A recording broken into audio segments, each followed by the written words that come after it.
Hello, my name is Hailie Reisman, and this is my tabletop mini golf game that I created for my design for manufacturing class.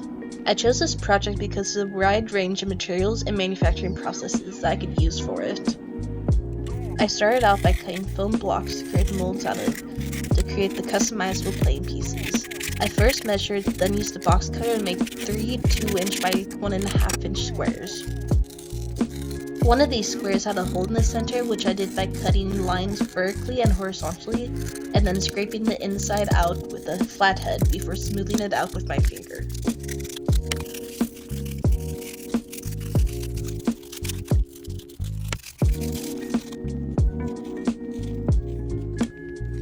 After finishing all 3 squares, I used a clear spray to protect the film from the silicones, and then I let them dry on thumbtacks to prevent defects from the mold.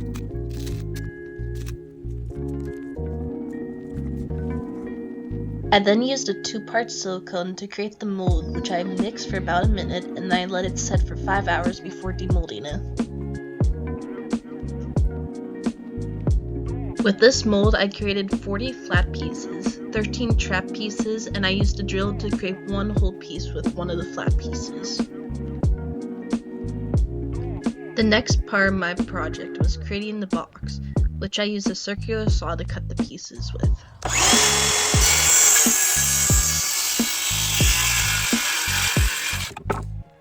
I then used a drill to create a pilot hole through the back before using that hole to line up with both of the side pieces.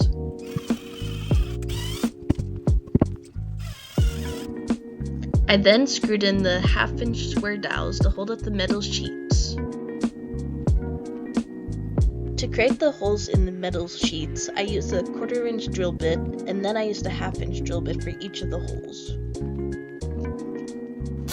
Finally, I stained and I assembled the whole box.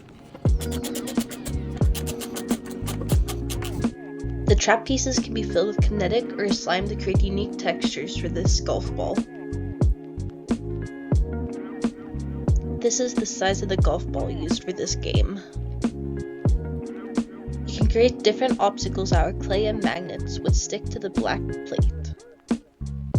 To play this game, you can use a pencil to hit the ball or just use your fingers to flick it. To get the ball out, just slightly lift up the back end and the ball will roll just out.